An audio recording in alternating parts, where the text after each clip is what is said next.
इतिहास कथा मंत्र चैनल पर आप सभी का स्वागत है। राधे राधे, जय श्री कृष्णा। आज मैं राजा दाहिर की कहानी सुनाने जा रही हूँ। सबसे पहले राजा दाहिर ने इस्लाम से युद्ध किया। इस्लाम सबसे पहले भारत में सिंध में युद्ध से 712वीं ईस्वी में अरबों के आक्रमण के साथ आया। मुहम्मद बिन कासिम उमय्यद खिलाफत का एक युवा अरबपति सेनापति था, जिसका नेतृत्व मुहम्मद बिन कासिम ने किया था और राजा दाहिर सिंध प्रांत के उस समय राजा थे।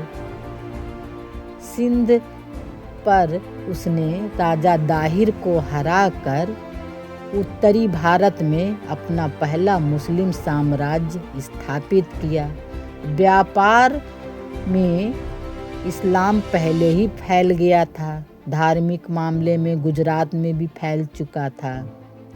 हिंदू राजा आपस में ही युद्ध करते रहते थे। वो दूर दृष्टि वाले नहीं थे, जिसके कारण भारत में मुस्लिमों का कब्जा हुआ। वही कार्य आज के सेकुलर हिंदू भी कर रहे हैं। एक दिन वह समय आएगा कि इस्लाम की गलत नीतियाँ पूरे विश्व को निगलने लगेंगी।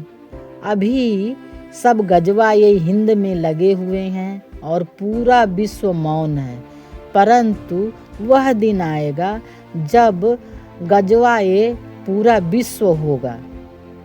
तब सभी काफिरों को इकट्ठा होकर युद्ध लड़ना पड़ेगा। तभी मानव का धर्म और अस्तित्व बचेगा। इस्लाम रक्त बीज की तरह हर राष्ट्र में फैल रहा है। राजा दाहिर की बेटियों ने उस समय मुहम्मद बिन कासिम से बदला लिया और कोई भी राजा मदद करने दाहिर की नहीं आया। राजा के पुत्र भी उसी युद्ध में मारे गए। कासिम को धोखा देकर अपनी बुद्धिमत्ता से राजकुमारियों ने खलीफा के पास भिजवाया और जिसके कारण उसकी मृत्यु हो गई। इस प्रकार कासिम को मरवाकर दाहिर की बेटियों ने बदला लिया। और किंतु अगर हिंदू एक साथ होते तो दाहिर युद्ध ना हारते। 712 ईस्वी में दाहिर की सिंधु के किनारे ही मृत्यु हो गई। सिंधु घाटी लगभग 700 ईस्वी के दौरान ही हिंदू राजा थे। किसी ने भी राजा की मदद नहीं की।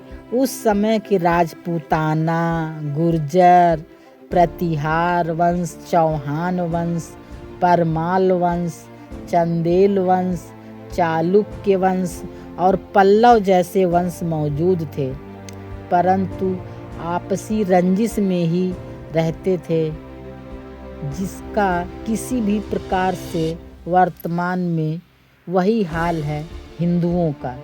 हिंदू आपस में जाति व्यवस्था में उसी प्रकार से फंसे हुए हैं जैसे कि पहले राजपूताना, पल्लव वंश आदि फंसे हुए थे।